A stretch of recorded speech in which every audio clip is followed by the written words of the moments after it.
On ne parle plus de mystère et boule de gomme quand on évoque désormais la relation entretenue par les forces armées françaises et les forces de défense et de sécurité burkinabé. Barkhane est là pour prêter main forte au FDS, mais les hommes continuent de tomber, et en grand nombre.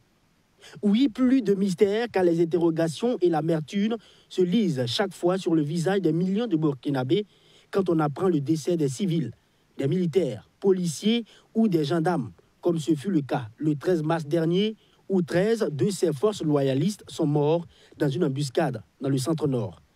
48 heures avant ce drame, le commandant de Barkhane faisait savoir que toutes les opérations des troupes françaises qui doivent se mener sur le sol burkinabé devraient être demandées formellement par les autorités militaires burkinabées ou sceller un accord en bonne et due forme.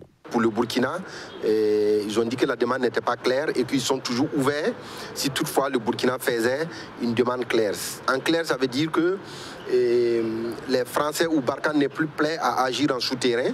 Ça veut dire qu'une demande claire, ça veut dire qu'une demande où l'opinion internationale et l'opinion nationale sera au courant et sera témoin que c'est le gouvernement burkinabé qui a demandé l'appui ou l'aide de Barkhane. Alors que ces gendarmes allaient secourir ces civils qui ont sauté sur un engin explosif improvisé étant dans un car, il nous est revenu qu'un soutien aérien a été demandé pour balayer l'axe avant que les hommes ne se mettent en route, ce qui n'a pas été le cas. Les forces spéciales françaises sont basées à Kambouassi, à Ouagadougou, et présentes dans la zone de Djibo. Ce n'est pas un secret. Avec leurs moyens de bord, elles ont la possibilité de prévenir les FDS sur n'importe quelle menace sans pour ainsi intervenir directement. Alors, de quelle matérialisation de demande d'aide parle-t-elle? S'interroge cet agent de la police nationale. Ils ne feront que du dilatoire. Parce que quand on a ses intérêts et on pense qu'à ses intérêts, on ne peut que dire cela. Sinon, si vraiment vous voulez aider quelqu'un, il y a une manière de l'aider sans pour autant faire du tapage ou soit de quoi que ce soit. Ils sont basés à Djibo, mais les villages environnants de Djibo, ça n'existe presque pratiquement plus. Qu'est-ce que vous faites? Il faut quand même savoir remettre chacun à sa place. C'est clair, l'opinion publique est défavorable à leur installation au Burkina Faso, comme le soutient ce policier radié en 2019 et réintégré depuis 2021. Le Niger est la nouvelle destination de Barkhane, mais leur apport peut être utile dans la zone sahélienne. Estime Mamoudou Sawadogo, le politique doit juste assumer si Barkhane doit rester, le combat diplomatique doit être bien mené et expliquer clairement à la population. Sinon, rompre clairement les accords et se tourner vers d'autres partenaires. Non, on n'est pas du tout obligé de maintenir la collaboration avec la force Barkhane. Je pense que ça dépend de la stratégie et de notre vision dans la lutte contre le terrorisme. On peut bien utiliser d'autres partenaires.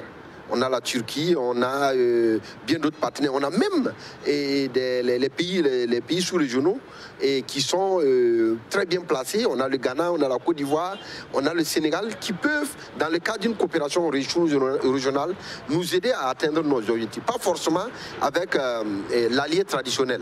Donc c'est à nous de voir et c'est à nous d'étendre notre diplomatie pour pouvoir atteindre nos objectifs en fonction de notre vision. Et la vision, le président Damiba en a eu. Il appelle les militaires à la retraite à rejoindre les rangs de l'armée pour faire bloc commun et lutter mieux contre l'ennemi commun, le terrorisme. C'est salutaire, mais d'autres forces peuvent être encore appelées. Elle est la bienvenue, mais ça ne suffit pas.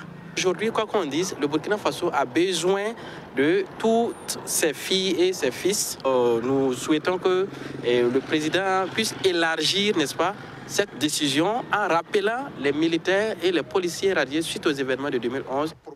Même si elle est encourageante, Mamoudou Sawadogo pense qu'elle vient de façon tardive. Vous savez que les sous-officiers et les militaires n'iront pas très jeunes à la retraite, entre 48 et 55 ans. Ils ont beaucoup plus l'expérience et ils pourront encadrer les jeunes qui n'ont pas du tout l'expérience. C'est une décision qui devrait arriver bien avant la mise en place des VDP. C'était cette décision qui devait venir et après celle des VDP, parce que celle des VDP sonne la mobilisation populaire générale.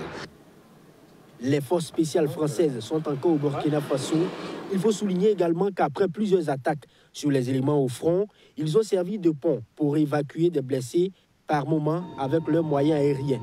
Il appartient maintenant au lieutenant-colonel Paul-Henri Damiba de prendre une décision et vite sur l'accord militaire entre les deux pays, car les Burkinabés ont soif de résultats dans la lutte contre le terrorisme.